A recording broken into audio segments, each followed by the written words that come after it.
Saia daqui! Eu não te convidei!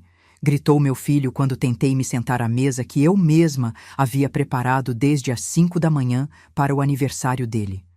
Mas aquela era a minha casa. Levantei-me devagar, caminhei até a porta e fiz algo que deixou todos os convidados em choque. Sabe aquele momento em que o chão desaparece debaixo dos seus pés?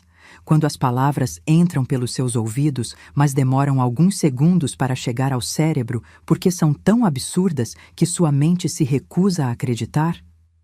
Foi exatamente isso que senti naquela noite de sábado, 23 de março. Eu estava ali, em pé, com o avental ainda amarrado na cintura. Aquele avental florido que uso há 15 anos, manchado de molho de tomate e gordura de tanto cozinhar. Minhas mãos tremiam segurando o prato de porcelana branca.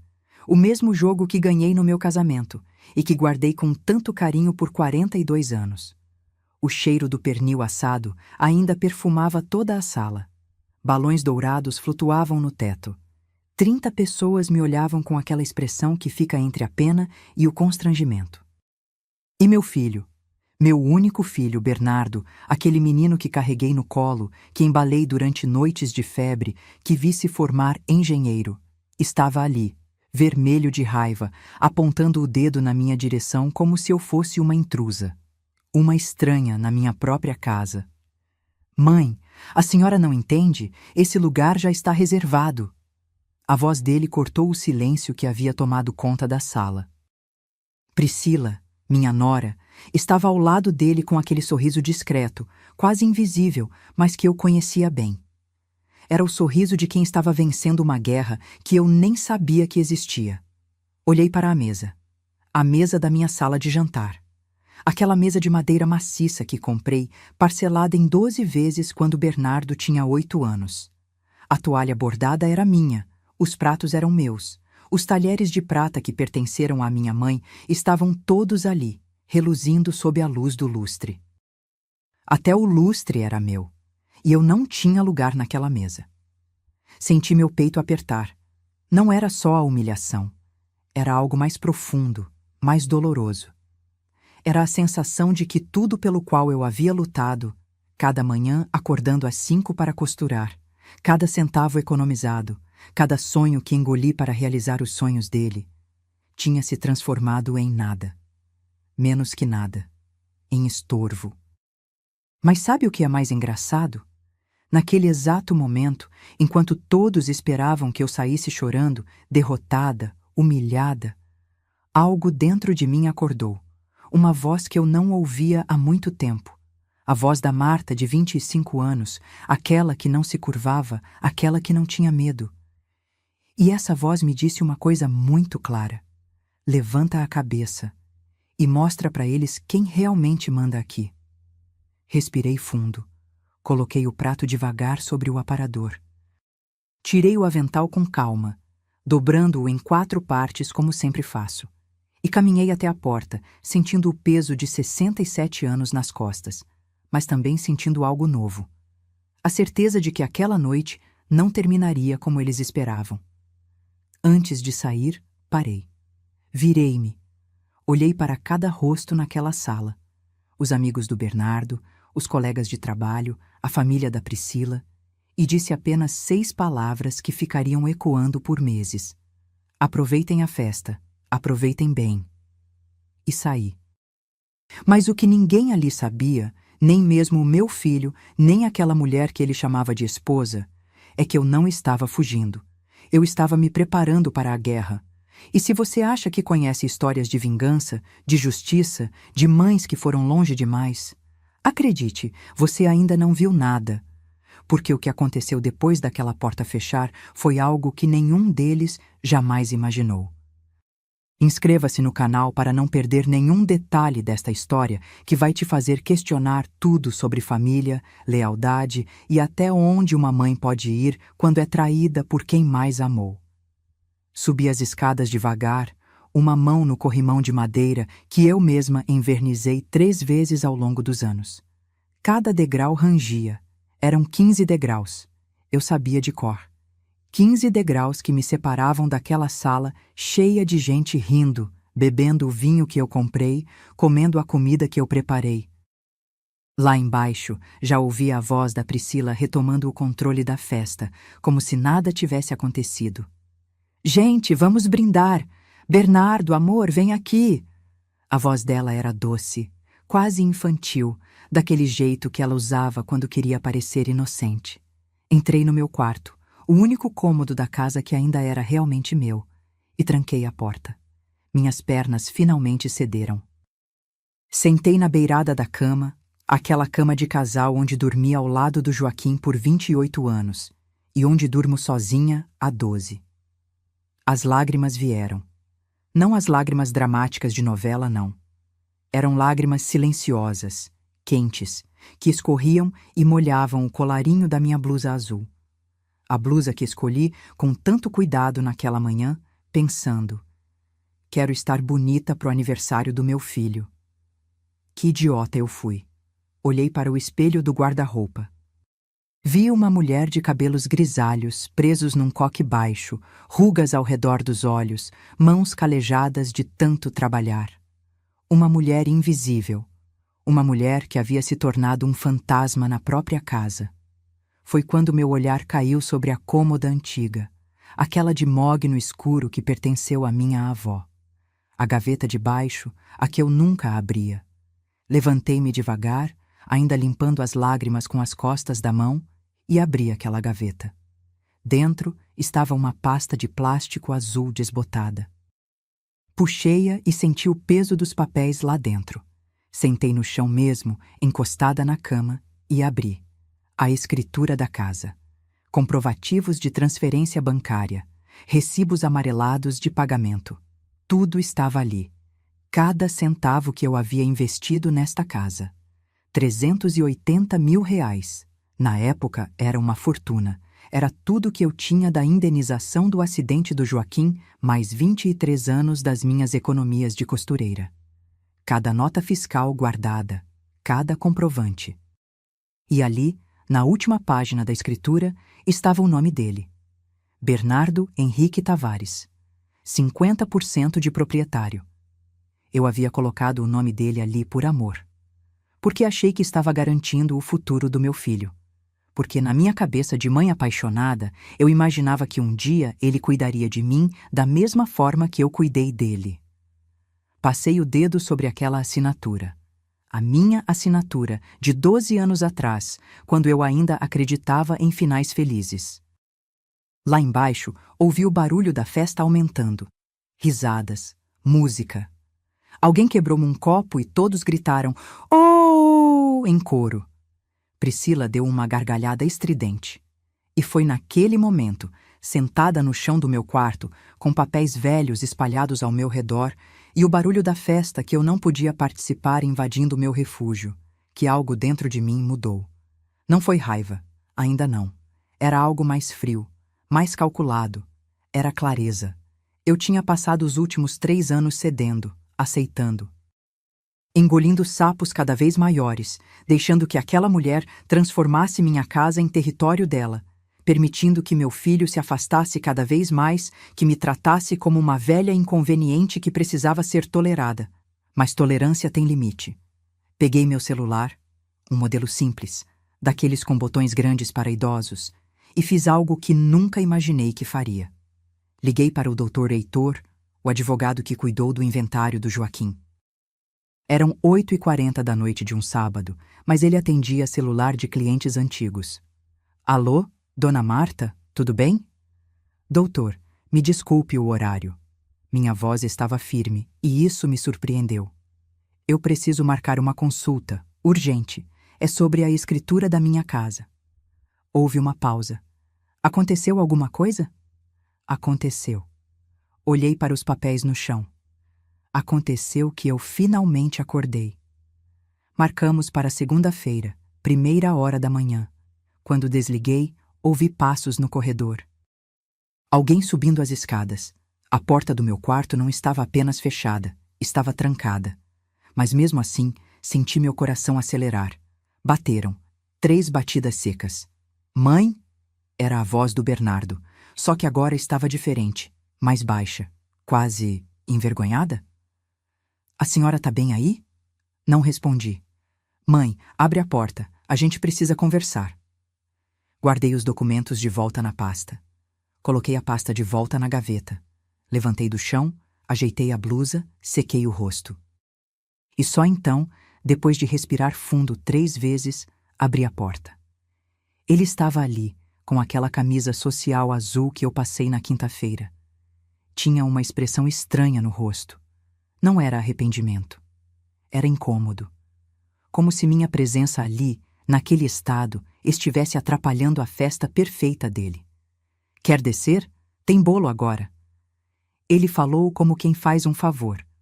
Olhei nos olhos dele. Aqueles olhos castanhos que costumavam me olhar com admiração quando ele era criança. Não, obrigada. Já jantei. Menti.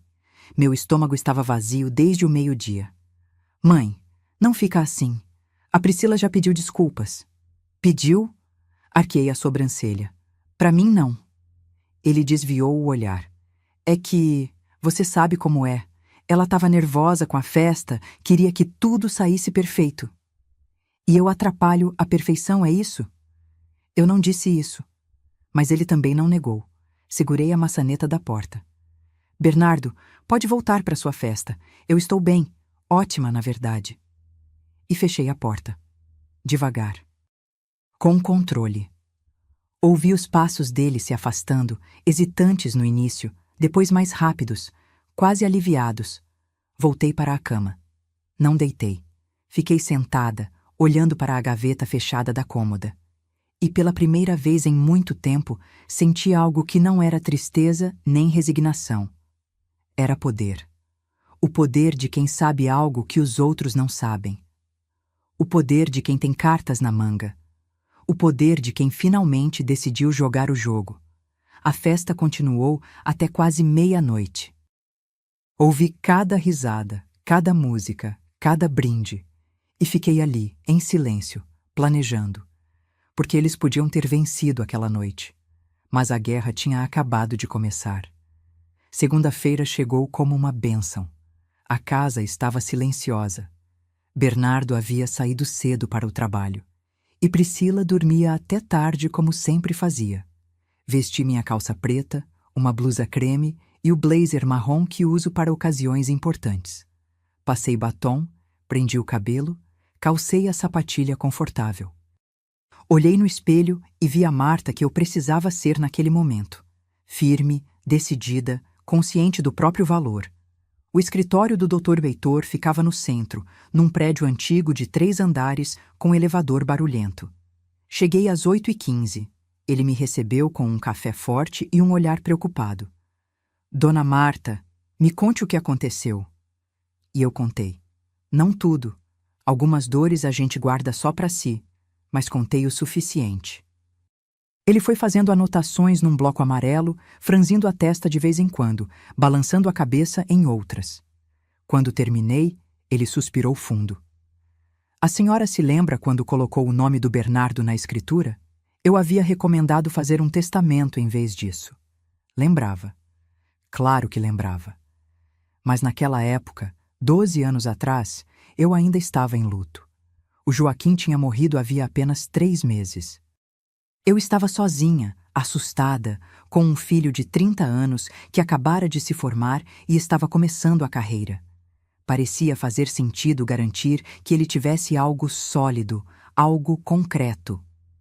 Eu achei que estava protegendo ele, admiti a voz baixa. Achei que se algo acontecesse comigo, pelo menos ele teria onde morar. E agora? Agora eu preciso saber, eu posso reverter isso? Dr. Heitor abriu uma pasta, colocou os óculos de leitura. Legalmente, sim. A casa foi comprada com seu dinheiro, temos todos os comprovantes. Você incluiu o Bernardo como coproprietário por liberalidade, sem que ele tivesse contribuído financeiramente. Isso pode ser revertido, mas vai dar trabalho. E vai doer. Doer como? Vai romper de vez essa relação. Tem certeza que é isso que a senhora quer? Pensei no grito dele, na expressão da Priscila, na sensação de ser expulsa da própria mesa. Doutor, essa relação já está rompida. Eu só não tinha percebido ainda. Ele tirou os óculos, limpou as lentes com cuidado. Então, preciso que a senhora me conte tudo, desde o começo, cada centavo investido, cada sacrifício. Vamos construir um caso sólido. E foi o que fiz. Contei sobre o Joaquim, meu marido, meu companheiro, o homem que conheci aos 19 anos num baile da Igreja do Rosário. Ele era operário da construção civil. Eu era costureira iniciante. Casamos com 22, morando num quartinho alugado de 25 metros quadrados, onde a cama quase encostava no fogão. Bernardo nasceu 3 anos depois. Uma cesárea complicada que me deixou 5 dias no hospital. Joaquim trabalhou dobrado naquele mês para pagar o convênio. Quando trouxemos nosso filho para casa, ele chorou de emoção segurando aquele pacotinho rosa embrulhado na mantinha de crochê. Foram anos difíceis, mas felizes. Joaquim trabalhava de sol a sol. Eu costurava até a vista doer. Fazíamos vestidos de festa, reformas, ajustes. Comecei a ser conhecida no bairro. Dona Marta faz as melhores barras, as costuras mais caprichadas. As clientes eram fiéis. E eu guardava cada nota de 50, cada nota de 20, dentro de uma lata de biscoito escondida no armário. Quando Bernardo tinha 8 anos, conseguimos comprar nosso primeiro imóvel. Um apartamento de 2 quartos em Jacarepaguá. Nada luxuoso, mas era nosso. Lembro do orgulho no rosto do Joaquim ao assinar a escritura. Nosso menino vai ter onde morar, Marta. Ele não vai passar o que a gente passou.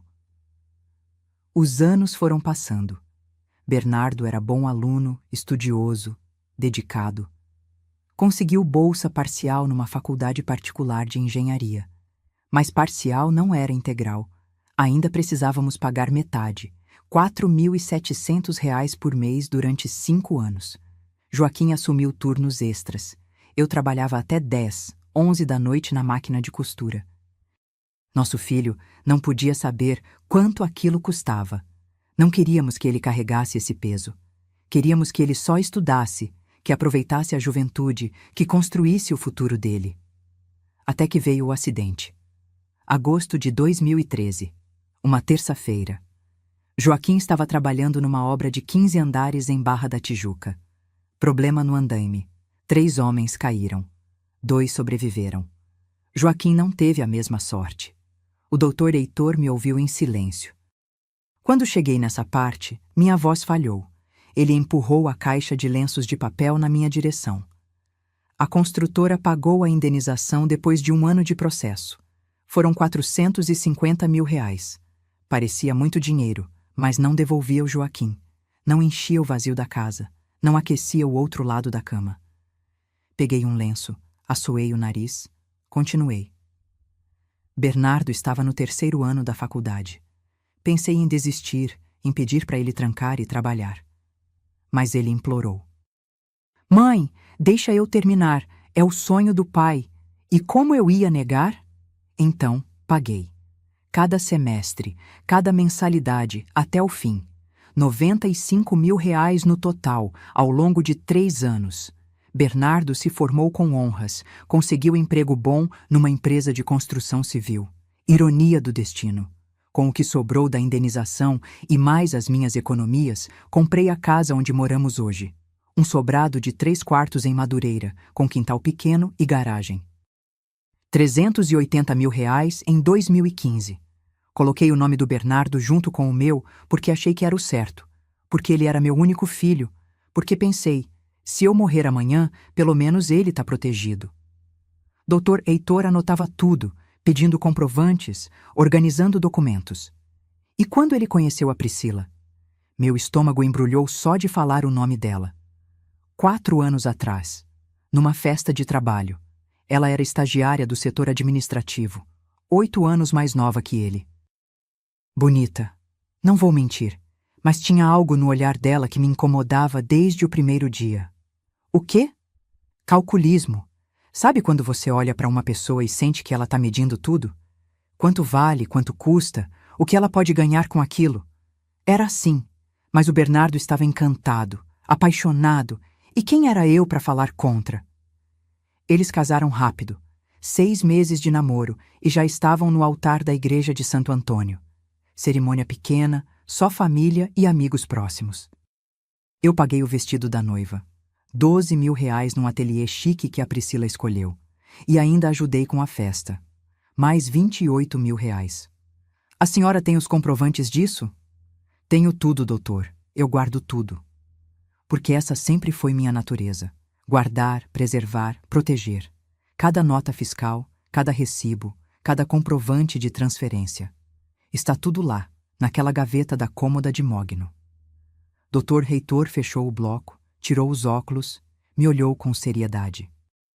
Dona Marta, a senhora construiu essa vida sozinha, pagou essa casa sozinha, sustentou essa família sozinha e agora está sendo tratada como intrusa. Isso não está certo. Eu sei. Minhas mãos tremiam, mas a voz estava firme. Por isso eu tô aqui. Porque cansei de ser pisada, cansei de ser invisível, e se eu preciso provar meu valor com papéis e contratos, então que seja. Ele abriu um sorriso triste. Vamos fazer justiça. Mas prepare-se, vai ficar feio. Já está feio, doutor. Já está feio há muito tempo. Eu só estava fingindo que não via. Saí daquele escritório com uma pasta cheia de documentos para providenciar e um prazo, 15 dias para reunir tudo. 15 dias para montar minha defesa, 15 dias antes de soltar a bomba. E enquanto eu descia no elevador barulhento, olhando meu reflexo no espelho arranhado, pensei: Joaquim, onde você estiver, me dá forças, porque eu vou precisar de cada grama de coragem que existe em mim. A guerra tinha começado. E dessa vez eu não ia perder. Voltei para casa naquela segunda-feira com a cabeça fervilhando. Entrei pela porta da cozinha, coloquei a bolsa sobre a mesa e ouvi vozes na sala. Priscila estava no telefone, a voz estridente ecoando pelas paredes. Não, mãe, eu falei que esse sofá cinza não combina com nada. A gente precisa de algo mais moderno, sabe? Essa casa parece que parou nos anos 90. Minha casa. Ela estava falando da minha casa. Respirei fundo. Não era hora de confronto. Ainda não. Então fui para o meu quarto, fechei a porta e comecei a vasculhar as gavetas. Precisava de todos os comprovantes, todas as provas. E enquanto revirava caixas e pastas antigas, as memórias voltaram como uma enxurrada. A invasão não aconteceu de uma hora para outra. Foi lenta, gradual. Como água minando uma pedra, gota por gota, até que você percebe o estrago e já é tarde demais. Começou 3 anos atrás, logo depois do casamento. Priscila chegou com 2 malas e um sorriso encantador. Sogra, prometo que vou cuidar bem do seu filho. Eu acreditei. Abracei ela, beijei o rosto dela e disse: Esta casa é sua também. Deveria ter mordido a língua. Nas primeiras semanas, ela era discreta. Arrumava o quarto do casal, ajudava na cozinha, elogiava minha comida. Dona Marta, esse seu feijão é o melhor que já comi. Eu sorria, orgulhosa, pensando: que nora maravilhosa meu filho arranjou. Mas aí vieram as sugestões. Sogra, você não acha que essas cortinas de renda estão meio antigas? Podia colocar umas persianas, fica mais clean. Clean. Ela adorava essa palavra. Tudo tinha que ser clean. Troquei as cortinas. Gastei R$ 2.300 em persianas brancas que deixavam a sala parecendo um consultório médico. Mas ela ficou feliz. E eu queria que ela ficasse feliz. Depois foram os quadros. Eu tinha 3 quadros na sala. Um de paisagem que comprei numa feira de artesanato em Petrópolis, outro com uma foto do Joaquim que mandei ampliar e emoldurar, e um terço que a minha mãe bordou à mão antes de morrer. Um dia cheguei em casa e os 3 tinham sumido. Priscila, você viu os quadros que estavam aqui? Ela estava no sofá, mexendo no celular, com aquela cara de quem não quer ser incomodada. Ah, sogra, eu guardei. Aquilo estava muito poluído visualmente. Comprei uns pôsteres abstratos. Olha que lindo. Apontou para a parede, onde agora havia 3 molduras pretas com rabiscos coloridos que não significavam nada. E onde você guardou meus quadros? No depósito, lá nos fundos. Mas relaxa, tá tudo guardadinho. Fui até o depósito. Achei os quadros jogados em cima de caixas velhas, a moldura da foto do Joaquim com a vidraça rachada. Segurei aquele quadro contra o peito e chorei ali mesmo, no meio da poeira e das teias de aranha. Mas não reclamei. Porque eu não queria criar problema. Não queria ser aquela sogra chata, reclamona, que implica com tudo. Então, engoli. E continuei engolindo. Ela trocou os tapetes persas que eu tinha na sala. Herança da minha avó, feitos à mão, com mais de 50 anos, por uns tapetes peludos cinzentos que soltavam fiapo e grudavam na roupa. É estilo escandinavo, sogra, tá super em alta. Trocou as almofadas bordadas do sofá por umas lisas de linho cru. Jogou fora meu jogo de xícaras de porcelana pintada à mão, presente de casamento da minha madrinha, porque ocupa muito espaço no armário e ninguém usa isso mais. Mas o pior, o que realmente me partiu por dentro, foi o relógio de parede. Era um relógio de bronze maciço, pesado, com pêndulo de vidro e badalar de sino. O Joaquim comprou numa loja de antiguidades no centro do Rio. Pagou R$ 800, que na época era muito dinheiro. Foi presente de aniversário de 15 anos de casamento. Ele mandou gravar uma mensagem na parte de trás. Para Marta, que faz cada segundo valer a pena. Seu Joaquim. Aquele relógio marcou cada momento importante da minha vida. Estava batendo 12h quando o Bernardo nasceu. Estava batendo 6 horas da tarde quando recebi a notícia da morte do Joaquim. Estava batendo 10 horas da noite quando meu filho se formou engenheiro. Um dia, voltei do mercado e a parede estava vazia. Senti meu coração disparar. Bernardo? Bernardo, cadê o relógio? Ele apareceu na escada, secando o cabelo com a toalha, despreocupado. Que relógio, mãe? O relógio do seu pai, o de bronze que ficava ali. Ah, ele nem olhou para a parede. A Priscila achou que estava muito antigo. Jogou fora. Jogou fora? Minha voz saiu num grito que eu não consegui controlar. Foi a primeira vez que explodi. E a primeira vez que vi o olhar dele mudar quando falava comigo. Era um olhar impaciente, irritado, como se eu estivesse exagerando. Mãe, pelo amor de Deus, é só um relógio velho. A gente compra outro. Não era só um relógio, era do seu pai. Meu pai morreu faz 12 anos. A gente precisa seguir em frente. Seguir em frente. Como se memória fosse peso morto. Como se amor fosse algo descartável. Corri até a área de serviço. Vasculhei o lixo. Nada. Corri até a rua. O caminhão já tinha passado. Voltei para dentro da casa e chorei durante 2 horas trancada no banheiro, com a torneira aberta para ninguém me ouvir. Priscila nunca pediu desculpas. Nem ao menos fingiu arrependimento. Mas a invasão não parou. Ela convenceu o Bernardo a transformar meu ateliê de costura, aquele quartinho nos fundos onde eu costurei durante 30 anos, em home office. Sogra, você quase não costura mais mesmo, né? E o Bernardo precisa de um espaço para trabalhar em casa. Verdade que eu tinha diminuído os trabalhos de costura. A vista já não era mais a mesma, as mãos doíam com artrite. Mas aquele espaço era meu refúgio, meu cantinho, meu pedaço de identidade. E eu cedi, de novo. Eles tiraram minha máquina de costura Singer antiga, as araras de roupas, as caixas de linhas organizadas por cor. Colocaram uma mesa branca moderna, computador, cadeira ergonômica, quadro de avisos. Pintaram as paredes de cinza claro. Quando entrei naquele cômodo depois da transformação, não reconheci nada. Era como se tivessem apagado 30 anos da minha história com um rolo de tinta. Ficou lindo, né, sogra? Priscila sorriu. Bem mais funcional. Funcional, moderna, clean, mas vazia de alma, vazia de mim. E o pior ainda estava por vir, porque ela não queria apenas transformar a casa. Ela queria me apagar completamente. Começou a me tratar diferente. Não me chamava mais de sogra com carinho. Era sempre Dona Marta, criando distância. Na frente de visitas, me apresentava como a mãe do Bernardo, nunca a dona da casa, ou quem mora aqui com a gente. Parou de perguntar minha opinião sobre as compras do mercado. Simplesmente comprava o que queria e pronto.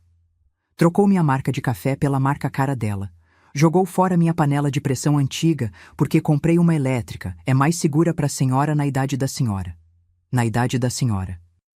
Como se 67 anos fosse sinônimo de incapacidade.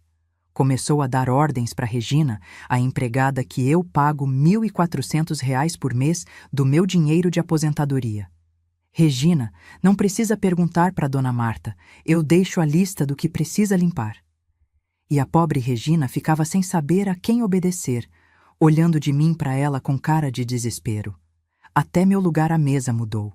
Antes, eu sentava na cabeceira. Afinal, era minha casa, minha mesa. Priscila foi aos poucos me empurrando para o canto, até que um dia simplesmente decretou: Sogra, vamos mudar os lugares? Fica melhor para servir assim. E eu, mais uma vez, cedi. Doutor Heitor tinha razão naquela manhã no escritório. A invasão foi tão lenta que, quando percebi, já não tinha mais espaço. Minha casa tinha sido tomada, meu filho tinha sido manipulado e eu tinha virado a intrusa na minha própria vida. Mas enquanto eu juntava aqueles documentos, aquelas provas, aqueles comprovantes de cada centavo investido, senti algo crescer dentro de mim. Não era ódio, era determinação. Porque uma coisa eu aprendi ao longo desses 67 anos.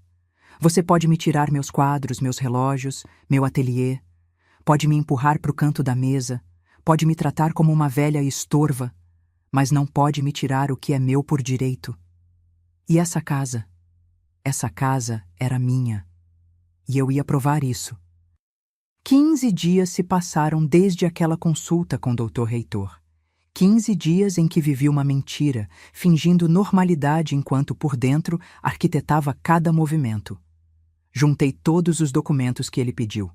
Comprovantes de pagamento da casa, extratos bancários, recibos da faculdade do Bernardo, notas fiscais de reformas, contas de luz, água, IPTU, tudo em meu nome, tudo pago por mim. Mas a vida continuava, e nisso chegou o aniversário do meu filho, 23 de março. Bernardo completaria 42 anos. Sempre fiz questão de comemorar essa data como se fosse sagrada. Afinal, foi o dia em que me tornei mãe, o dia em que minha vida ganhou um propósito maior. Uma semana antes, Priscila apareceu na cozinha enquanto eu preparava o almoço. Encostou no balcão, cruzou os braços e disse com aquele tom de quem já decidiu tudo: Sogra, a gente vai fazer uma festa pro Bernardo no sábado. Nada muito grande, só uns 30 amigos. 30 pessoas na minha casa. Meu peito apertou, mas forcei um sorriso. Claro, vocês querem que eu prepare alguma coisa? Ela deu uma risadinha. Não precisa, sogra. Já encomendei tudo numa confeitaria. Salgados, docinhos, bolo, tudo no capricho. Senti uma pontada. Eu sempre fiz os aniversários do Bernardo. Sempre. Desde o primeiro, quando fiz um bolo de cenoura simples decorado com confeitos coloridos, até o ano passado, quando preparei uma feijoada completa que ele adorava. Mas eu posso fazer o pernil dele. Você sabe como ele gosta. Priscila revirou os olhos. Sogra, sem ofensa, mas a gente quer algo mais sofisticado dessa vez. Já tá tudo acertado. Sofisticado. Como se minha comida fosse rústica demais, simples demais, velha demais. Mas eu não ia desistir assim. E a decoração? Posso ajudar? Já contratei uma decoradora. Vai ficar lindo, tema dourado e branco. Bem elegante. Dourado e branco.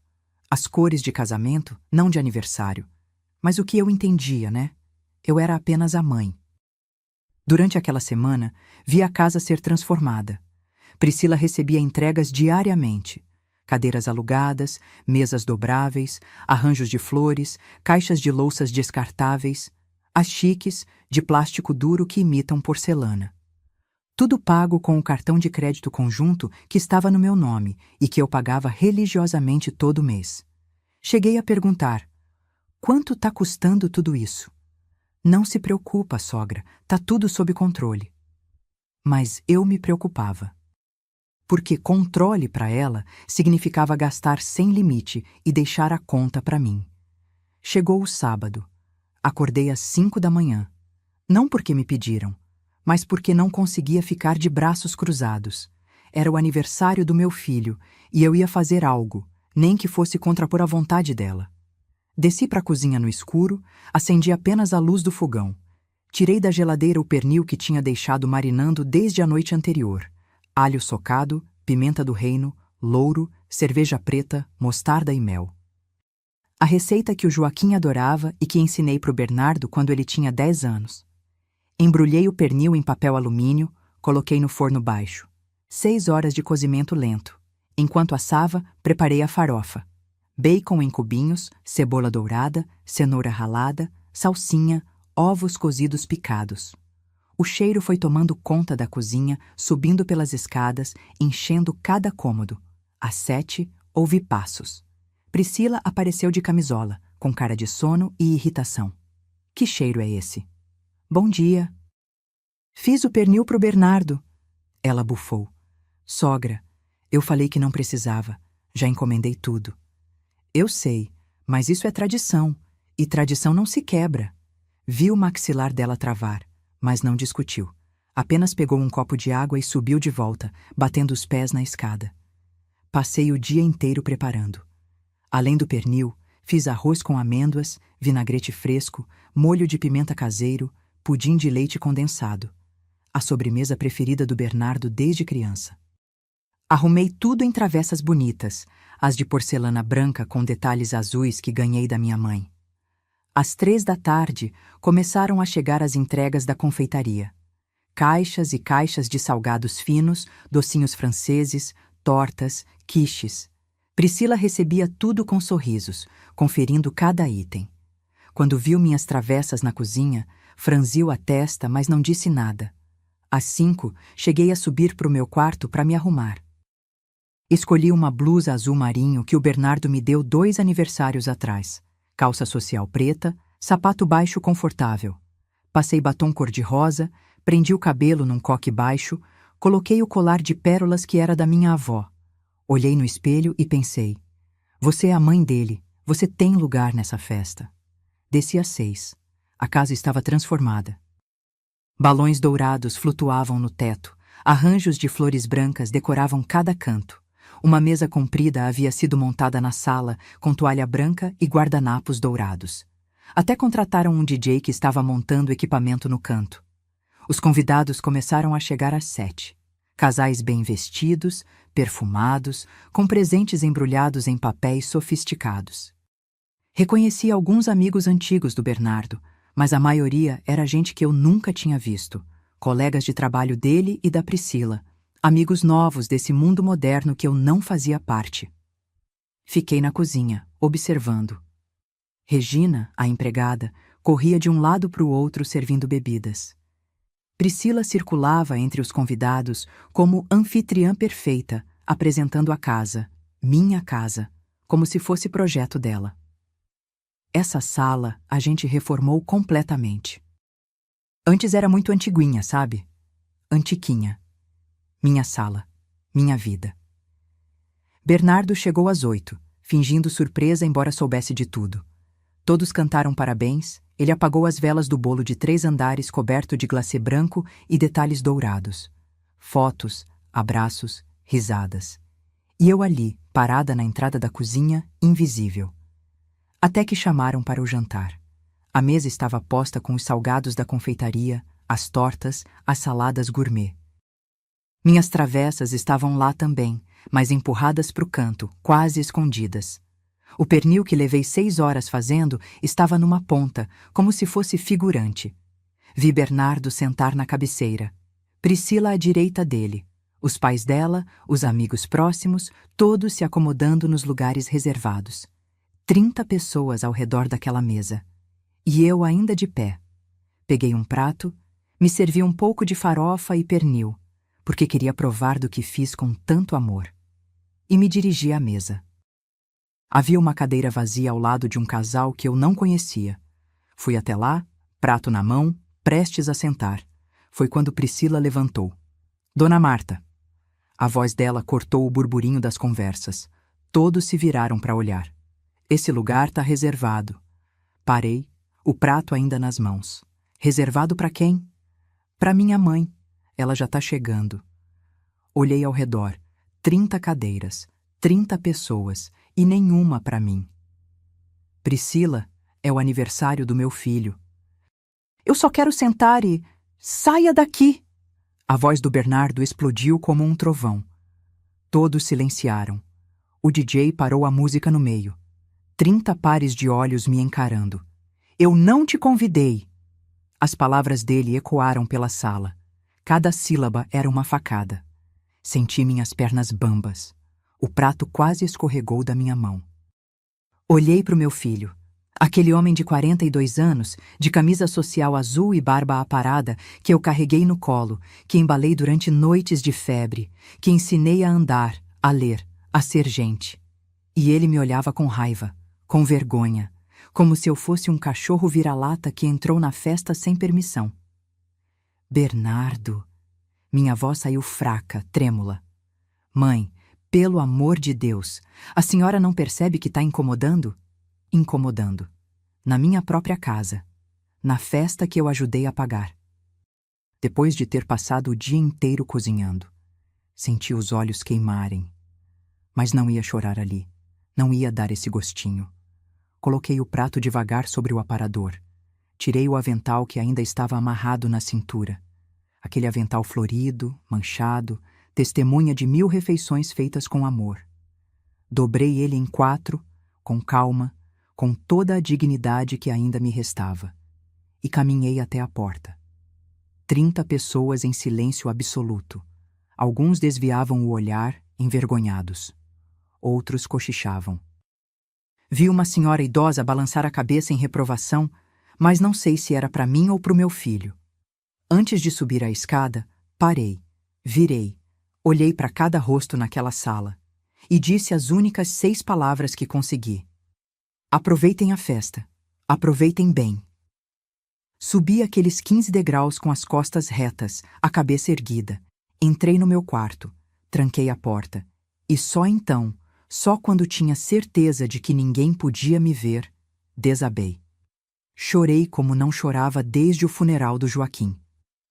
Chorei pelos anos perdidos, pela ingratidão, pela humilhação, por ter sido expulsa da minha própria vida.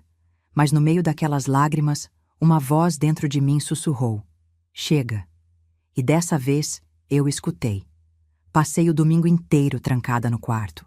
Ouvi quando os últimos convidados foram embora, as gargalhadas se apagando, o portão batendo. Ouvi Regina limpando a bagunça, o barulho de pratos sendo empilhados, cadeiras sendo arrastadas. Ouvi Priscila reclamando que seus pés doíam de tanto salto alto. Ninguém bateu na minha porta para perguntar se eu estava bem. Segunda-feira, amanheceu nublada. Bernardo saiu cedo para o trabalho sem dizer tchau. Priscila dormiu até tarde, como sempre. Às 10 da manhã, vesti uma roupa simples e saí sem avisar ninguém. Peguei o ônibus até o centro. Desci na Praça 15 e caminhei 3 quarteirões até o cartório de registro de imóveis. Precisava regularizar o IPTU atrasado. Priscila tinha esquecido de pagar os últimos 2 meses, mesmo eu tendo dado o dinheiro a ela. A moça do guichê era jovem, cabelo preso, óculos de grau. Bom dia. Em que posso ajudar? Preciso pagar o IPTU da minha casa. Tá atrasado. Passei o endereço. Ela digitou no computador, franzindo a testa. A senhora é Marta Cecília Tavares, proprietária. Ela olhou para a tela, depois para mim, depois para a tela de novo. A senhora tem um documento?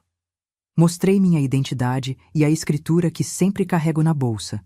Mania antiga, mas que me salvou naquele dia.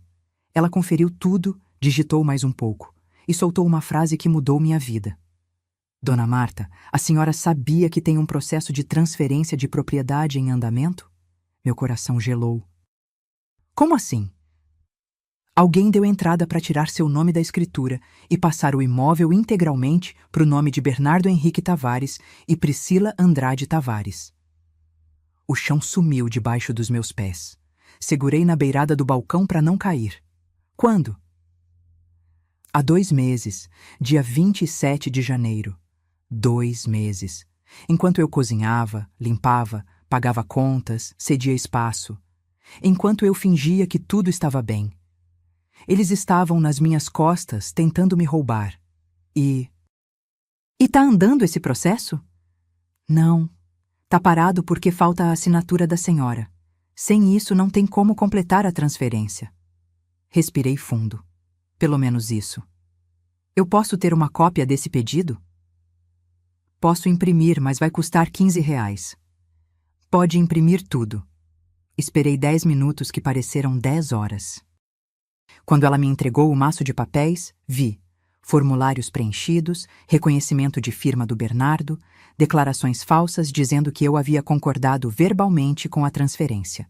Tudo assinado por ele e por ela. Meus filhos. Ou melhor, meu filho e aquela víbora. Paguei o IPTU atrasado com meu cartão, mais R$ 270 de juros. Saí daquele cartório com as pernas bambas e a cabeça girando. Precisava de ar. Sentei num banco da praça, em frente à Igreja da Candelária. Pombos bicavam migalhas no chão. Um vendedor ambulante oferecia água de coco. Tudo seguia normal no mundo, enquanto o meu desabava. Peguei o celular. Liguei para o Dr. Heitor. Doutor, preciso vê-lo hoje, agora. Dona Marta, aconteceu algo? Descobri que eles tentaram me tirar da escritura da casa. Houve um silêncio pesado.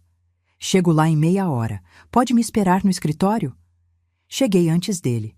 Subi aqueles 3 andares de escada porque não conseguia ficar parada no elevador.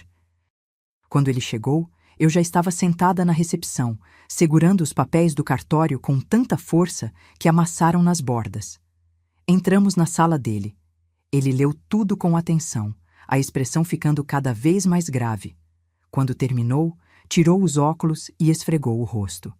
Dona Marta, isso é tentativa de apropriação indébita. Eles falsificaram uma concordância sua. Se tivessem conseguido, a senhora estaria na rua. Mas eles não conseguiram. Não, mas tentaram. E vão tentar de novo. Ele abriu uma gaveta, pegou um gravador digital pequeno. A senhora tem celular? Tenho.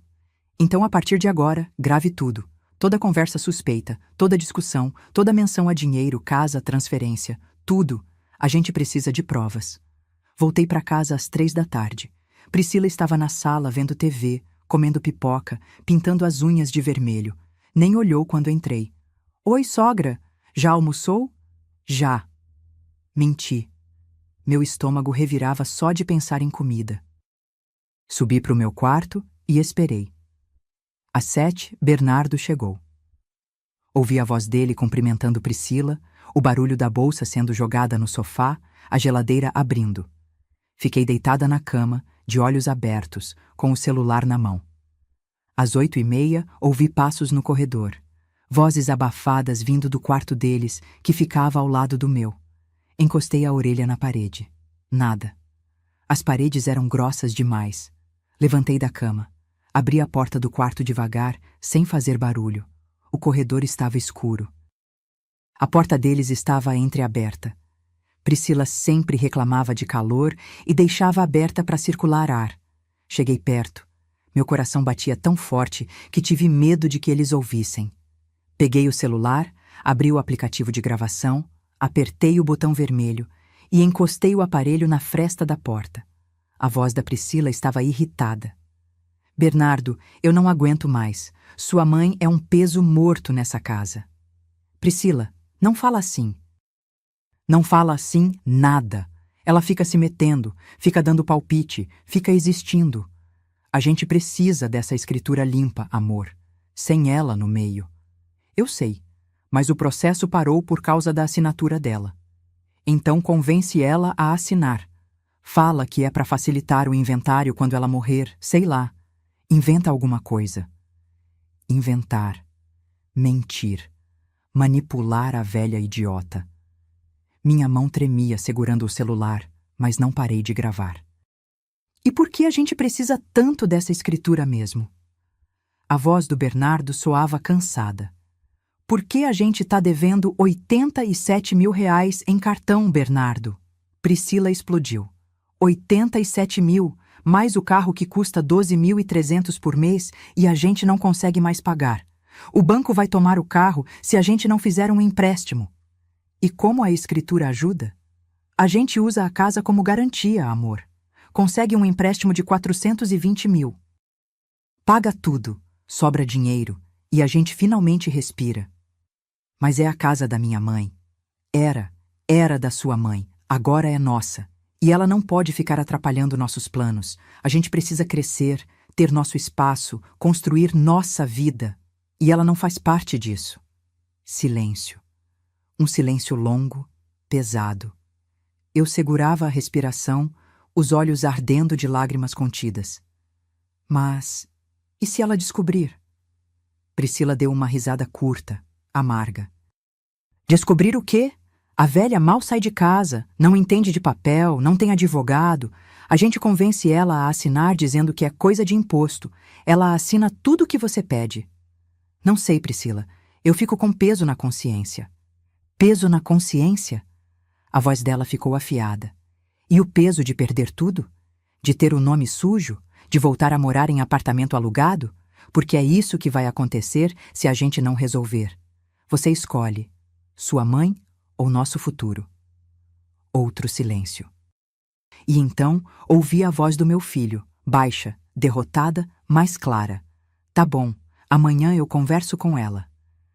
Meu mundo desabou de novo, mas dessa vez não de surpresa, de confirmação.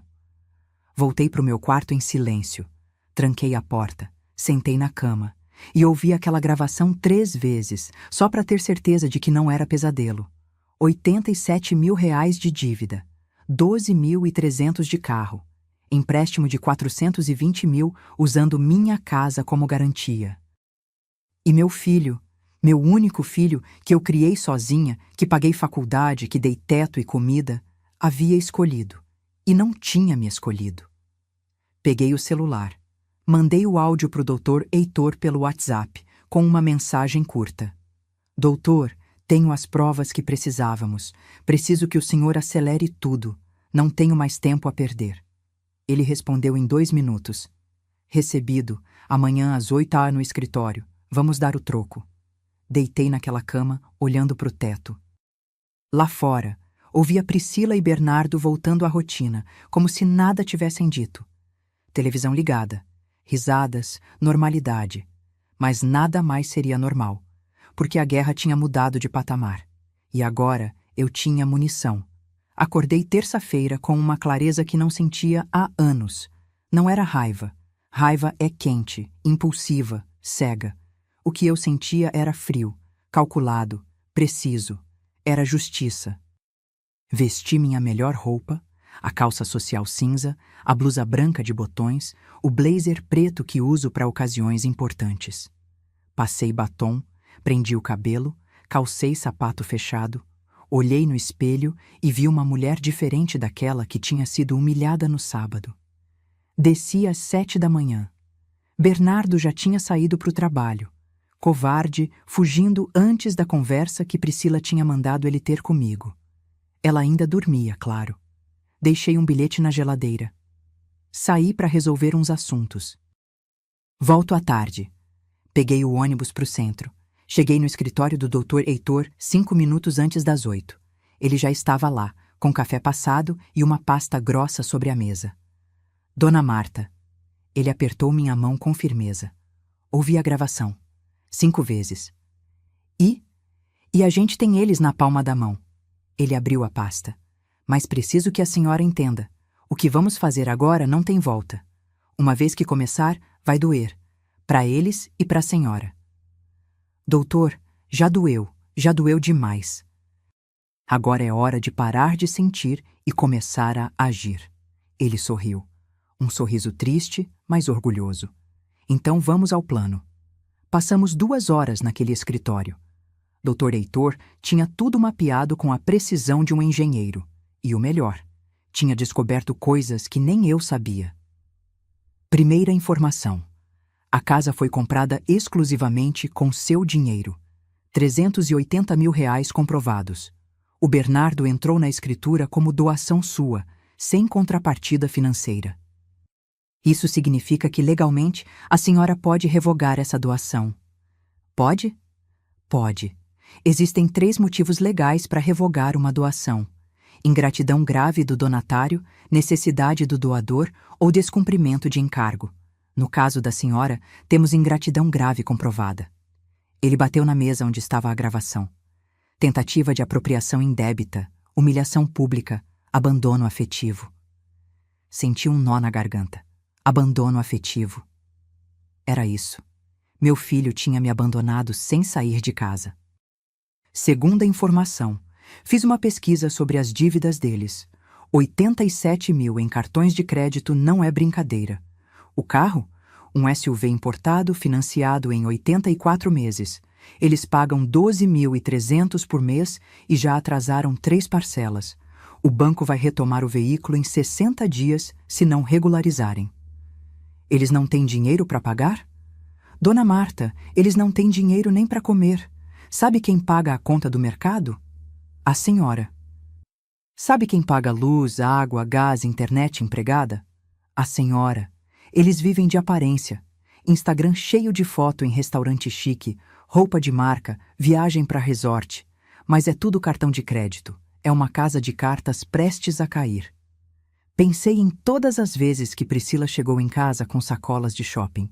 Todas as vezes que pedi para ajudarem nas contas e eles diziam: esse mês está apertado.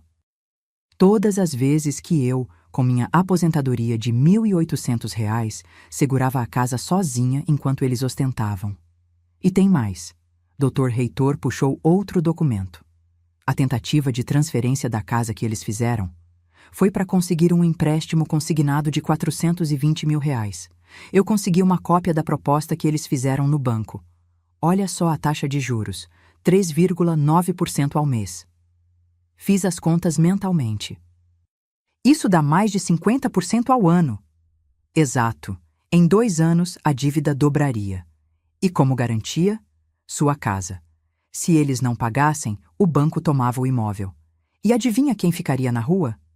Eu, a dona legítima.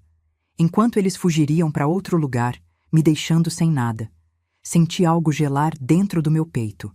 Não era mais tristeza, era indignação pura. O que eu faço, doutor? Ele abriu um sorriso fino. A gente vai em 3 frentes. Primeira, processo de revogação da doação.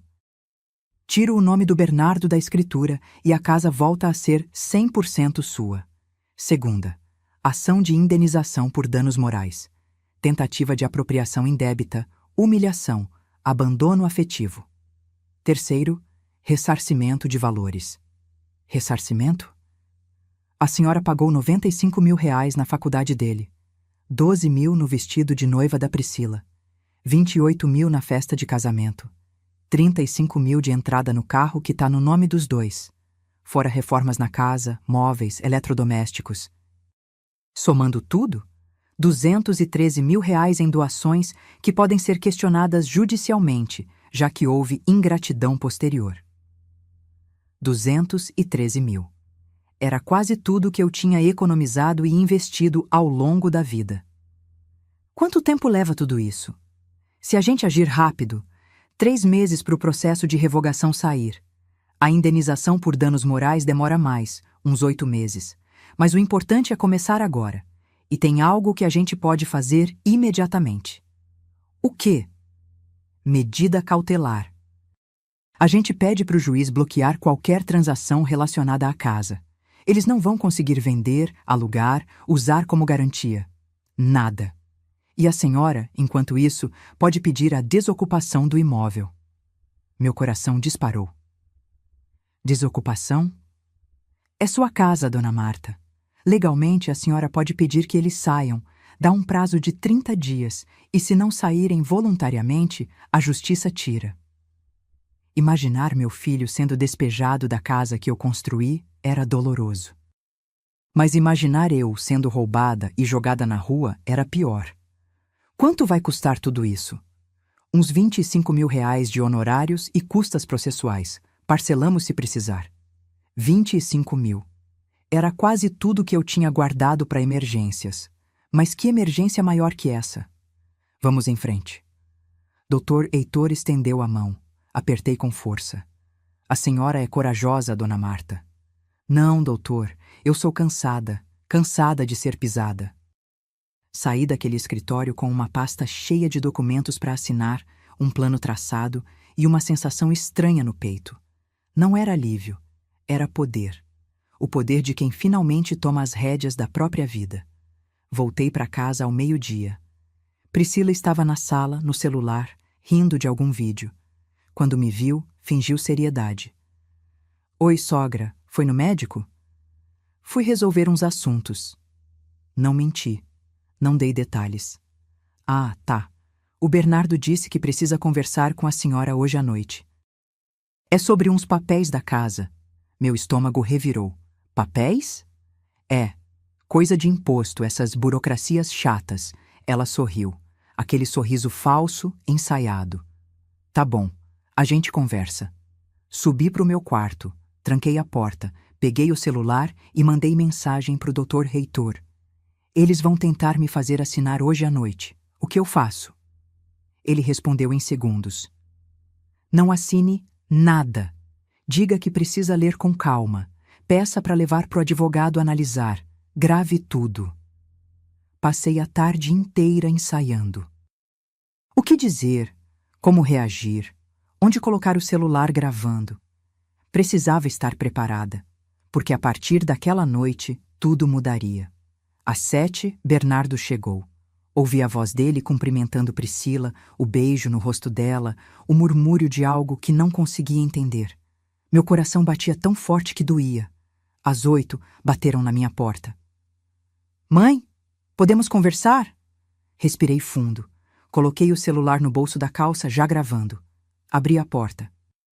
Bernardo estava sério, a gravata afrouxada, os olhos evitando os meus. Priscila estava atrás, encostada no batente, com aquele sorriso de quem já ganhou. Claro, filho, entra. Entramos no meu quarto, os três. Bernardo sentou na beirada da cama. Priscila ficou de pé, cruzando os braços. Eu me encostei na cômoda, de frente para eles. Mãe, a gente precisa acertar umas coisas sobre a casa. Que coisas? Ele puxou um envelope do bolso, papéis dobrados. É para facilitar o inventário, sabe? Quando a senhora não estiver mais aqui. Se a casa tiver só no meu nome, fica mais fácil para resolver as burocracias. Inventário, como se eu já estivesse morta. Peguei os papéis, li devagar, cada linha, cada parágrafo. Era exatamente o que Dr. Heitor tinha previsto. Transferência total da propriedade. Meu nome saindo. Deles entrando. E onde eu vou morar quando assinar isso? Bernardo piscou, surpreso. Como assim?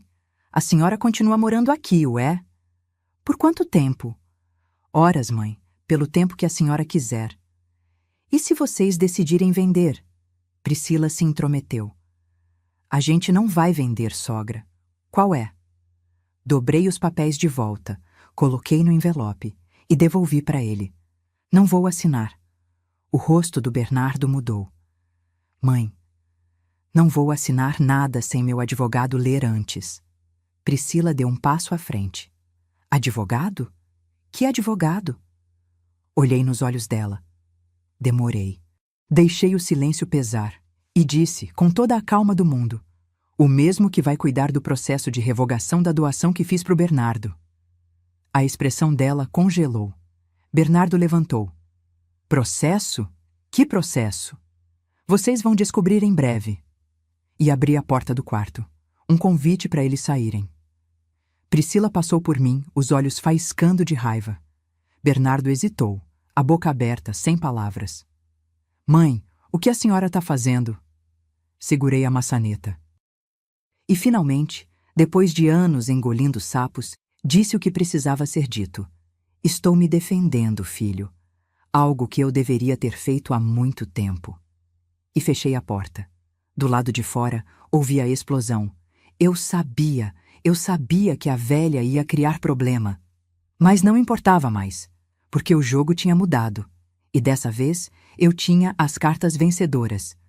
Os 15 dias seguintes foram os mais tensos da minha vida. Bernardo e Priscila mal falavam comigo. Quando cruzávamos pelos corredores, desviavam o olhar. As refeições eram feitas em silêncio sepulcral, Ou, na maioria das vezes, eles comiam no quarto. Mas eu não estava parada. Enquanto eles me ignoravam, eu estava construindo meu caso, tijolo por tijolo. Dr. Heitor trabalhou rápido. Protocolamos a ação de revogação da doação numa quinta-feira. Na segunda seguinte, o juiz já tinha concedido a medida cautelar. A casa estava bloqueada para qualquer transação. Bernardo e Priscila não podiam vender, alugar, nem usar como garantia de empréstimo. A bomba estourou numa quarta-feira. Bernardo chegou em casa às 6 da tarde com uma carta do banco na mão. O rosto dele estava branco, os lábios tremendo. Priscila leu por cima do ombro e soltou um grito.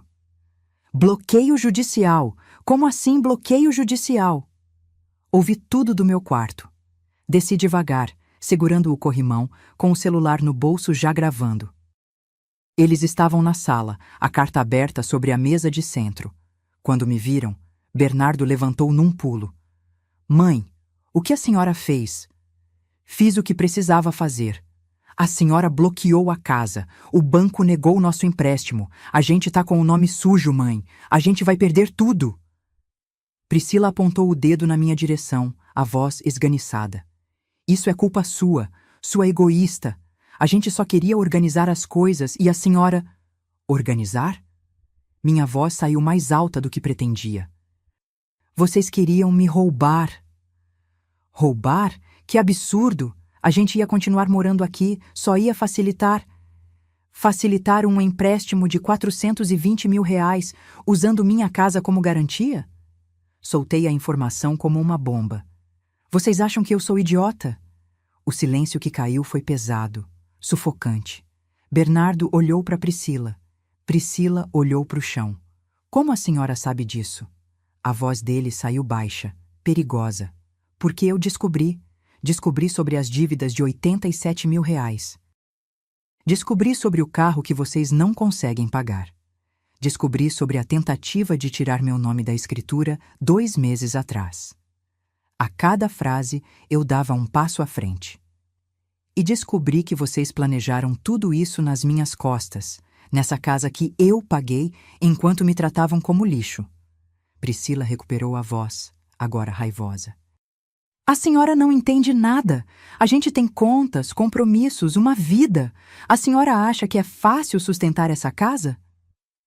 Eu sustento essa casa. Eu pago luz, água, internet, empregada. Vocês não pagam nada. Porque a senhora nunca deixa a gente esquecer que isso aqui é seu, ela gritou, o rosto vermelho. Tudo é seu, né? A casa é sua, a comida é sua, o ar que a gente respira é seu. É meu porque eu paguei, com meu suor, com meu sacrifício. Bernardo se intrometeu, a voz tentando ser conciliadora. Mãe, vamos conversar com calma. A gente resolve isso em família. Família? Olhei nos olhos dele. Família não tenta roubar. Família não expulsa a própria mãe da mesa de jantar. Família não chama advogado para se defender, Bernardo. Mas foi o que eu precisei fazer. Ele engoliu seco. A senhora... Contratou um advogado? Contratei. E ele me aconselhou a fazer algo que eu deveria ter feito há muito tempo. Peguei da bolsa um envelope pardo. Coloquei sobre a mesa, ao lado da carta do banco. O que é isso? Priscila perguntou, a voz trêmula. Notificação extrajudicial. Vocês têm 30 dias para desocupar esta casa. O mundo parou. Bernardo pegou o envelope com mãos trêmulas. Abriu. Leu. Releu. A senhora está nos despejando? Estou pedindo que saiam. Porque essa casa é minha, está no meu nome, e eu tenho o direito de decidir quem mora nela. Eu sou seu filho! Ele gritou. E pela primeira vez vi lágrimas nos olhos dele.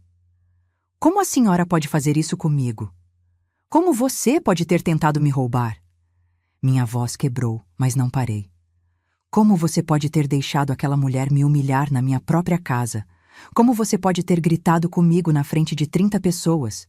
Como, Bernardo? Ele não tinha resposta. Apenas olhava para mim, o envelope na mão, como se estivesse vendo uma estranha. Priscila entrou em pânico. A gente não tem para onde ir. A senhora quer ver a gente na rua?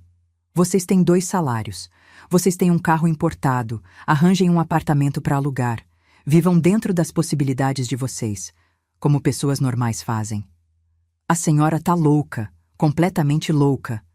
Ela pegou a bolsa, as chaves do carro. Bernardo, eu não vou ficar aqui ouvindo isso. E saiu, batendo a porta com tanta força que o quadro da parede tremeu. Fiquei sozinha com meu filho. Ele sentou no sofá, a cabeça entre as mãos. Parecia ter envelhecido 10 anos em 10 minutos. Mãe! A voz dele saiu quebrada.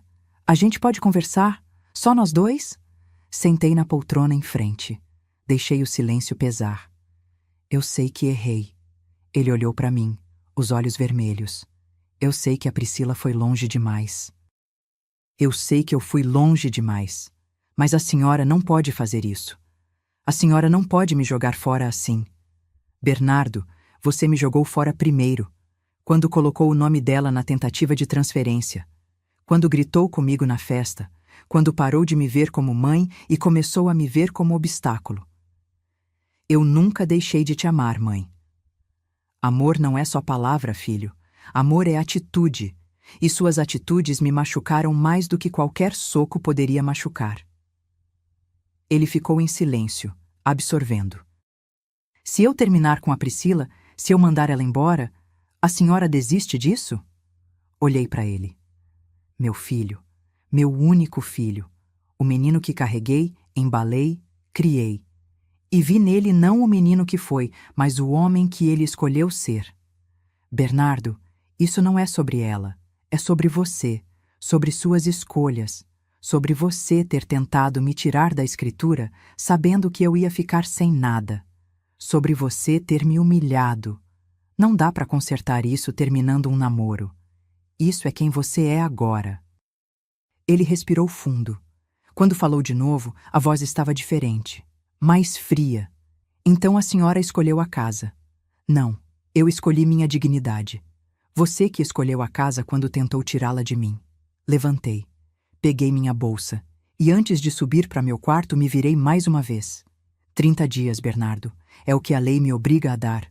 Depois disso, se não saírem voluntariamente, o oficial de justiça vai fazer vocês saírem. E aí vai ser muito pior. Subi aqueles 15 degraus pela última vez, sentindo o peso do mundo nas costas. Mas quando fechei a porta do meu quarto, quando me olhei no espelho, vi algo que não via há anos. Vi uma mulher forte, uma mulher que lutou, uma mulher que não desistiu de si mesma.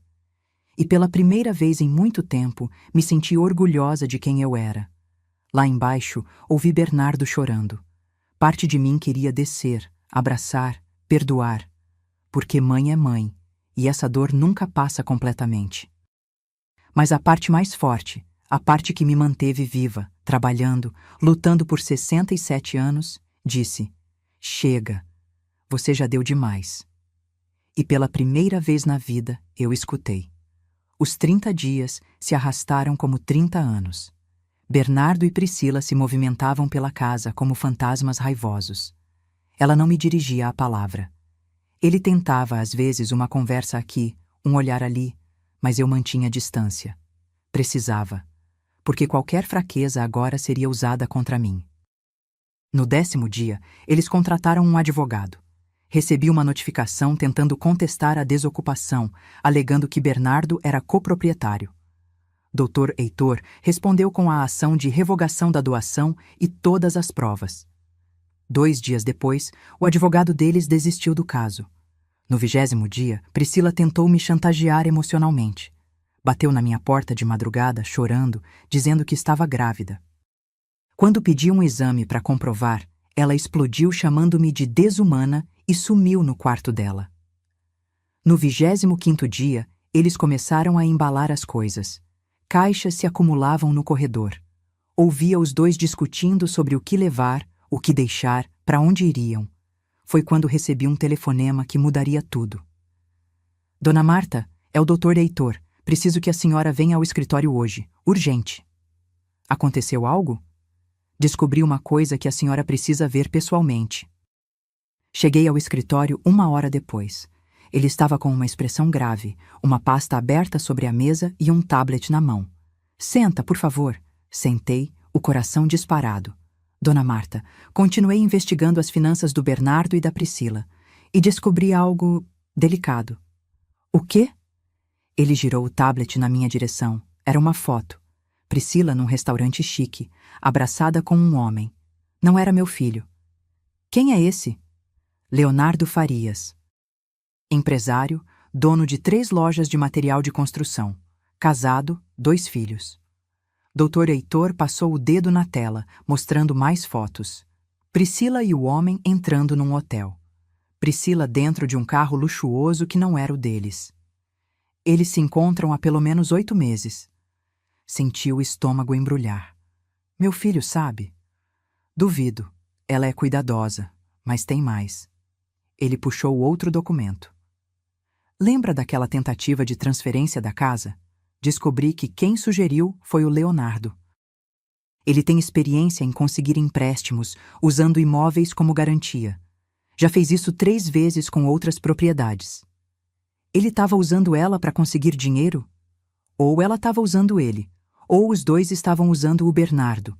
De qualquer forma, esse esquema todo não começou com o seu filho. Ele foi manipulado do início ao fim. Olhei para as fotos de novo. Priscila sorrindo, feliz, abraçada em outro homem enquanto meu filho trabalhava para sustentar as mentiras dela. O Bernardo precisa saber disso. A senhora tem certeza? Vai destruir ele? Pensei na humilhação que passei, no grito dele, na tentativa de roubo.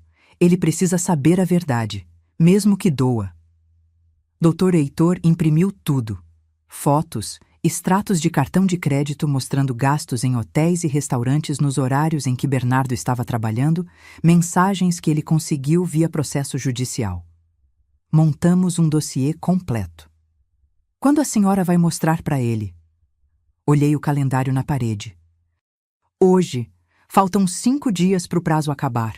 Ele merece saber antes de sair da minha casa. Voltei para casa ao meio-dia. O carro deles estava na garagem. Era sábado, estavam os 2 em casa. Subi direto para o meu quarto, tranquei a porta e esperei. Às 6 da tarde, ouvi movimento na cozinha. Desci. Bernardo estava sozinho, preparando um sanduíche. Quando me viu, congelou. Oi, mãe. Oi, a Priscila tá em casa? Tá. No quarto, mexendo no celular. Ele falou com um cansaço que nunca tinha visto nele. Preciso falar com você. Sozinho. Ele hesitou. Sobre o quê? Sobre a verdade. Fomos para a sala. Sentei no sofá, ele na poltrona. Coloquei a pasta sobre a mesa de centro. Antes de você sair dessa casa, antes de tudo terminar, eu preciso te mostrar uma coisa. Não porque eu quero te machucar, mas porque você merece saber. Saber o quê? Abri a pasta. Coloquei as fotos na mesa, uma por uma. Vi o rosto dele mudando de confuso para chocado, de chocado para destruído. Isso é mentira. Photoshop, alguma coisa. Não é. Tem data, hora, local, tudo comprovado. Passei os extratos bancários. Olha aqui. Restaurante Esplanada, dia 15 de fevereiro, 4 da tarde. Ela disse que ia no dentista, lembra? Ele pegou o papel, as mãos tremendo. Hotel Plaza, dia 8 de março, 2 horas da tarde. Ela disse que ia almoçar com a mãe. Chega! A voz dele saiu rouca. Chega, mãe. Eu entendi. Entendeu o quê? Que ela te traiu? Que ela tá te usando? Que o plano de tirar minha casa não foi ideia sua? Foi dela e desse homem?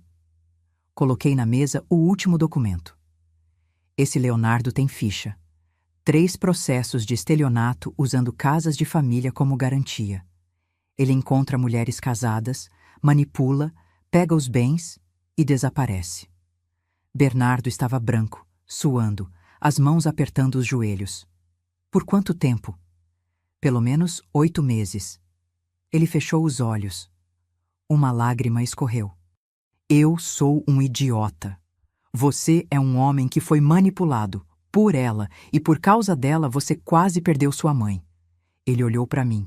E pela primeira vez em meses, realmente me olhou. Não como obstáculo, não como problema. Como o filho olha para a mãe. Eu ferrei tudo, né? Ferrou. Tem conserto? Respirei fundo. Não sei, Bernardo. Machucou demais, mas pelo menos agora você sabe a verdade. Nesse momento, ouvimos passos na escada. Priscila desceu, ainda de pijama, bocejando. Quando viu os papéis espalhados na mesa, o rosto dela perdeu toda a cor. O que é isso? Bernardo levantou devagar, pegou uma das fotos, mostrou para ela. Você vai me dizer o que é isso? Ela olhou, engoliu seco, tentou sorrir. Amor, eu posso explicar. Explica! Ele gritou de um jeito que nunca tinha gritado na vida. É um amigo. Só um amigo. A gente estava conversando sobre negócios. Que negócios, Priscila? Que negócios uma desempregada tem com um empresário casado? Ele jogou o resto das fotos na direção dela. 8 meses. 8 meses tu estava me traindo e eu não sabia de nada. Ela recuou, tentando pegar as fotos, esconder. Não é o que você está pensando, não? Então me explica o hotel, me explica os restaurantes. Me explica por que esse cara tá pagando tuas contas enquanto eu tô afundado em dívida. Ele não paga nada. Isso é mentira da tua mãe. Ela inventou tudo para separar a gente. Bernardo riu. Uma risada amarga, sem humor. Inventou? Tem foto, tem data, tem extrato de banco. Ela falsificou, ela quer acabar com a gente. Levantei do sofá. Caminhei até ela e disse com toda a calma do mundo. Priscila, você já acabou com vocês sozinha. Eu só trouxe a verdade à tona. Ela me encarou com ódio puro. Você é uma velha amarga que não suporta ver o filho feliz. Feliz? Bernardo explodiu de novo. Feliz afundado em dívida? Feliz sendo corno? Feliz quase perdendo minha mãe por tua causa? Eu não tenho culpa se sua mãe é uma egoísta que não larga dessa casa. Essa casa é dela! Sempre foi, e você sabia. Você me manipulou para tentar roubar. Priscila respirava acelerado, os olhos brilhando de raiva. Sabe de uma coisa? Eu cansei. Cansei de fingir que gosto de você. Cansei de fingir que esse casamento presta. Cansei de fingir que sua família vale alguma coisa. O silêncio foi brutal. Bernardo deu um passo para trás, como se tivesse levado um soco. Priscila continuou, agora sem filtro, descarregando anos de mentira. Você acha que eu casei contigo por amor? Eu casei pela casa, pela estabilidade. Pensei que fosse fácil empurrar a velha pro canto e ficar com tudo, mas ela é teimosa demais. Sai da minha frente. A voz do Bernardo saiu baixa, perigosa. Ou o quê? Você vai fazer o quê? Sai da minha frente antes que eu faça algo que vou me arrepender. Ela pegou a bolsa, as chaves. Eu vou sair, sim, mas não vou voltar. Pode ficar com sua casa, com sua mãe, com sua vida medíocre. Eu mereço mais que isso. E saiu, batendo a porta tão forte que o trinco quase quebrou. O barulho do carro ligando, o motor acelerando, o portão abrindo, e ela sumindo rua afora. Bernardo desabou no sofá, a cabeça entre as mãos, soluçando. Lágrimas escorrendo entre os dedos, o corpo tremendo. Fiquei ali, de pé, olhando meu filho se despedaçar. Parte de mim queria abraçar, parte de mim queria dizer, eu avisei. Mas fiz algo melhor. Sentei ao lado dele. Não falei nada. Apenas coloquei a mão nas costas dele, fazendo movimentos circulares como fazia quando ele era criança e tinha pesadelos. Eu sinto muito, mãe. Ele disse entre soluços. Eu sinto tanto. Eu sei. Eu quase perdi você. Quase. Ele levantou a cabeça, o rosto molhado, inchado. Como eu conserto isso? Respirei fundo. Não sei se conserta, Bernardo. Algumas coisas quebram de um jeito que não tem cola que segure, mas a gente pode tentar reconstruir, diferente, novo. Você me perdoa? Um dia, talvez, se você provar que aprendeu. Ele acenou com a cabeça. E naquele momento, com meu filho destroçado ao meu lado e a casa finalmente em silêncio, senti algo estranho. Não era felicidade, não era vitória, era justiça. Justiça pela humilhação, pelo desrespeito, pela dor. A verdade tinha vindo à tona, e a verdade, mesmo dolorosa, sempre liberta. Acordo com o sol entrando pela janela do meu quarto. São 7 da manhã de um sábado de setembro, e pela primeira vez em anos, acordo sem aquele peso no peito. Sem medo, sem tensão. A casa está em silêncio, mas é um silêncio diferente. Não é o silêncio pesado de quem evita conversas. É o silêncio de paz. Levanto, calço o chinelo, vou até a cozinha. Preparo o café no bule esmaltado que a minha mãe me deu há 40 anos, aquele que a Priscila queria jogar fora porque era antigo demais. Agora ele está de volta ao seu lugar de honra, sobre o fogão. Olho ao redor. A casa está diferente. Ainda é a mesma estrutura, as mesmas paredes, mas parece outra, porque agora ela respira. As cortinas de renda estão de volta na sala. O relógio de bronze? Encontrei um idêntico num antiquário de Petrópolis. Mandei gravar a mesma mensagem na parte de trás. Ele marca 8 horas da manhã agora, com seu badalar suave que enche a casa de memória. Os quadros voltaram para as paredes. A foto do Joaquim, com moldura nova. A paisagem de Petrópolis. O terço bordado pela minha mãe. E adicionei um quarto. Uma foto minha e do Bernardo quando ele tinha 5 anos, no colo do pai, os 3 sorrindo na pracinha do bairro. Meu ateliê foi reconstruído. A máquina Singer está de volta, oleada, funcionando perfeitamente. As caixas de linha organizadas por cor nas prateleiras que mandei fazer. E tem clientes. 3 vestidos de festa encomendados para esse mês, 2 reformas de calça, um vestido de madrinha. Ganho entre R$3.200 e R$4.500 por mês agora. Não é fortuna, mas é meu. É fruto do meu trabalho. Termino o café, pego a xícara de porcelana pintada à mão, aquelas que a Priscila jogou fora e que recomprei num antiquário pelo dobro do preço, mas que valeu cada centavo. Sento na varanda dos fundos, olhando o quintal. Plantei rosas, vermelhas, brancas, amarelas, estão começando a florescer.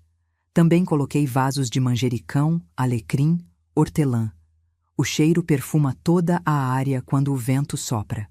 É nesse momento que ouço o portão. Passos conhecidos no corredor lateral. Ele aparece na varanda, com 2 sacolas do mercado nas mãos. Bom dia, mãe. Bom dia, filho. Bernardo coloca as sacolas sobre a mesa de plástico branca. Trouxe tudo da lista. E comprei aquele café que a senhora gosta, o mais caro, porque a senhora merece. Sorrio. Um sorriso pequeno, mas genuíno. Obrigada. Ele se senta na cadeira ao meu lado. Ficamos em silêncio por alguns minutos, só olhando o jardim, ouvindo os pássaros. Foi assim que reconstruímos. Aos poucos. Tijolo por tijolo. Sem pressa. Deixa eu voltar 6 meses no tempo para contar como chegamos até aqui. Depois que Priscila saiu naquela noite, ela nunca mais voltou. No dia seguinte, mandou um caminhão de mudança buscar as coisas dela. Bernardo ficou parado na sala, vendo os móveis que ela escolheu, as roupas dela, os sapatos, tudo sendo embalado e levado embora. Quando o caminhão partiu, ele olhou para mim e disse: Mãe, eu preciso sair também. Não porque a senhora está me expulsando, mas porque eu preciso aprender a viver sozinho, a crescer, a entender o que eu fiz. E saiu. Alugou um apartamento pequeno em Madureira mesmo, a 6 quarteirões daqui. 800 metros quadrados, um quarto, sala e cozinha. R$1.800 de aluguel que ele paga do próprio bolso. As dívidas, ele assumiu todas. Os R$87.000 dos cartões, ele parcelou e paga R$600 por mês durante anos. O carro? Devolveu para o banco. Agora anda de ônibus como gente normal. E sabe o que ele me disse? Mãe, eu tô livre, livre de fingir ser o que não sou. Priscila sumiu. Ouvi pelos vizinhos que ela foi morar com o tal Leonardo. 2 meses depois, ele largou a esposa e assumiu ela publicamente. Mas o casamento dele desmoronou. O negócio foi à falência por causa dos processos e ouvi dizer que agora ela trabalha como vendedora numa loja de roupas no shopping. Não sinto pena. Não sinto raiva. Não sinto nada. Ela é passado. O processo de revogação da doação foi concluído em 3 meses. A casa voltou a estar 100% no meu nome. Bernardo assinou todos os papéis sem questionar. É seu, mãe. Sempre foi. A ação de indenização por danos morais demorou 5 meses. O juiz reconheceu a tentativa de apropriação indébita, a humilhação, o abandono afetivo. Condenou Bernardo e Priscila a me pagarem, solidariamente, R$ 52.000. Priscila nunca pagou. Entrou com recurso atrás de recurso, mas vai perder. O advogado dela desistiu por falta de pagamento. Bernardo? Ele me procurou 1 semana depois da sentença. Mãe, eu não tenho 52 mil, mas eu vou pagar. R$ 200 por mês. Vai levar 20 anos, mas eu vou pagar cada centavo. Olhei para ele. Meu filho. Paguei a faculdade dele, o casamento, a entrada do carro. Paguei tanto. E agora ele me oferecia R$ 200 por mês durante 20 anos para pagar uma dívida que nem dinheiro cobre. Bernardo, fica com teu dinheiro. Paga tuas contas. Mãe, eu preciso fazer isso. Preciso me redimir, pensei, e fiz uma proposta. Então não me paga em dinheiro, me paga em presença. Vem aqui todo sábado. Traz compras do mercado. Conserta o que quebrar na casa. Me faz companhia. Me mostra que você aprendeu. Ele aceitou. E cumpre. Todo sábado, às 7h30 da manhã, ele está aqui. Às vezes traz flores. Às vezes traz pão quentinho da padaria. Sempre traz abraço. Voltando ao presente. Olho para o meu filho ao meu lado, tomando café numa xícara simples, vestido com roupa casual, sem ostentação. Ele emagreceu, o rosto ficou mais maduro. Mas os olhos, esses olhos castanhos que costumavam brilhar quando ele era criança, estão voltando aos poucos. Como tá o trabalho? Pergunto. Bem, consegui uma promoção. Vou coordenar uma obra em Jacarepaguá. Aumento de R$ 800.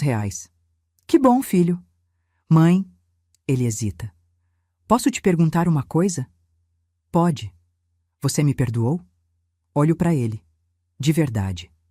Demoro a responder porque essa pergunta merece uma resposta honesta. Perdoar não é esquecer, Bernardo. Eu não esqueço o grito. Não esqueço a humilhação. Não esqueço a tentativa de roubo. Mas eu entendo que você foi manipulado. Entendo que você errou e vejo que você está tentando consertar. Então tem esperança? Sempre tem esperança. Mas confiança, essa, se constrói devagar e você está construindo. Ele acenou com a cabeça, os olhos brilhando. Termino meu café. Levanto. Vem. Quero te mostrar uma coisa. Entramos na casa. Vou até o ateliê. Sobre a mesa de corte tem um tecido azul marinho estendido. Tô fazendo um terno para um cliente. Casamento da filha dele. Bernardo passa a mão no tecido. Ficou bonito, mãe. Aprendi tudo de novo. A vista já não é a mesma, mas comprei óculos de grau especial. As mãos doem, mas faço alongamento. E tô feliz. Feliz fazendo o que sempre amei. Eu tenho orgulho da senhora, sabia? Olho para ele, surpresa. Tem? Tenho. Orgulho da tua força, da tua coragem, de não ter desistido de si mesma, mesmo quando todo mundo estava pisando em você. Ele engole seco. Eu quero ser assim, forte assim. Você vai ser. Só precisa escolher certo das próximas vezes. Ele sorri. Um sorriso triste, mas esperançoso. Passamos a manhã juntos. Ele conserta a torneira da área de serviço que estava pingando. Troca 3 lâmpadas queimadas. Limpa a calha entupida. Trabalho de filho. Trabalho que deveria sempre ter sido dele. Na hora do almoço, preparo macarrão com molho de tomate caseiro e almôndegas, a receita que ele adorava quando criança. Comemos juntos na mesa da cozinha, não na sala de jantar, não naquela mesa de tantas memórias ruins. Aqui, na cozinha, começamos de novo. Às 3 da tarde, ele se despede. Semana que vem eu venho de novo. Eu sei, ele me abraça. Um abraço apertado, demorado. Te amo, mãe. Eu também te amo, filho. E é verdade, porque amor de mãe não acaba. Machuca, decepciona, quebra, mas não acaba. Quando ele vai embora, volto para a varanda. O sol está começando a baixar, pintando o céu de laranja e rosa. As rosas do jardim balançam com a brisa. Pego meu celular, abro as fotos. Tem uma que tirei semana passada. Eu na frente da máquina de costura, sorrindo, segurando um vestido verde que terminei de fazer. Foi a cliente que pediu para tirar. Dona Marta, a senhora precisa registrar isso. Olho para aquela mulher na foto. Cabelos grisalhos soltos nos ombros, rugas ao redor dos olhos, óculos de grau, mãos calejadas, mas sorrindo de verdade, e penso em tudo o que passei. Na humilhação, na traição, na dor, mas também penso na vitória. Em ter recuperado minha casa, minha dignidade, minha vida. Penso no Joaquim. Se ele estivesse aqui, o que diria? Marta, eu sempre soube que você era forte, mais forte do que imaginava. Fecho os olhos. Sinto o vento no rosto. E sussurro. Joaquim, eu consegui. Caí, mas levantei. Fui pisada, mas reagi. E agora, finalmente, eu tô em paz. Às vezes me perguntam, valeu a pena? Valeu a pena brigar com o filho? Valeu a pena todo esse sofrimento? E eu respondo, valeu. Porque eu aprendi algo fundamental nesses 67 anos de vida. Amor não é aceitar tudo. Amor não é se anular. Amor não é permitir que pisem em você só porque são família. Amor verdadeiro exige respeito, exige limites, exige que você se valorize o suficiente para não aceitar migalhas. Passei décadas confundindo submissão com amor, confundindo sacrifício com devoção. Achando que ser mãe era engolir qualquer dor, qualquer humilhação, qualquer desrespeito. Mas naquela noite, quando me levantei daquela mesa, a mesa que eu preparei, na casa que eu paguei, no aniversário do filho que eu criei, alguma coisa dentro de mim acordou. E percebi, nunca é tarde para recuperar sua dignidade. Nunca é tarde para dizer chega. Nunca é tarde para se escolher. Hoje, aos 68 anos, moro sozinha. Cozinho só para mim. Assisto as novelas que quero. Decoro a casa do jeito que gosto. Costuro até tarde quando a inspiração vem. E sou feliz. Feliz de um jeito que não era quando dividia a casa com gente que não me respeitava. Feliz de um jeito que só vem quando você finalmente faz as pazes consigo mesma. O Bernardo? Ele está aprendendo. Devagar, tropeçando às vezes, mas aprendendo. E quem sabe um dia a gente consiga reconstruir o que foi quebrado. Não igual, mas novo, mais forte, mais verdadeiro. E se não conseguir, eu vou ficar bem. Porque agora eu sei que minha felicidade não depende de ninguém além de mim mesma. O sol se põe completamente. Acendo a luz da varanda. Pego meu caderno de anotações. Comecei a escrever, registrar histórias, memórias. Quem sabe um dia publico. Quem sabe ajuda alguém que está passando pelo que passei. E escrevo a última linha do dia. Levantei-me devagar, caminhei até a porta e fiz algo que deixou todos em choque. Escolhi a mim mesma. E essa foi a melhor decisão da minha vida. Fecho o caderno, sorrio e agradeço. Agradeço pela força, pela coragem, por ter sobrevivido, por estar aqui, viva, inteira, livre. Se esta história tocou seu coração, se você já passou por algo parecido ou conhece alguém que está passando, deixe seu comentário aqui embaixo contando de onde você nos assiste. Sua história importa, sua dor importa e principalmente sua coragem importa, porque nunca, nunca é tarde demais para se escolher.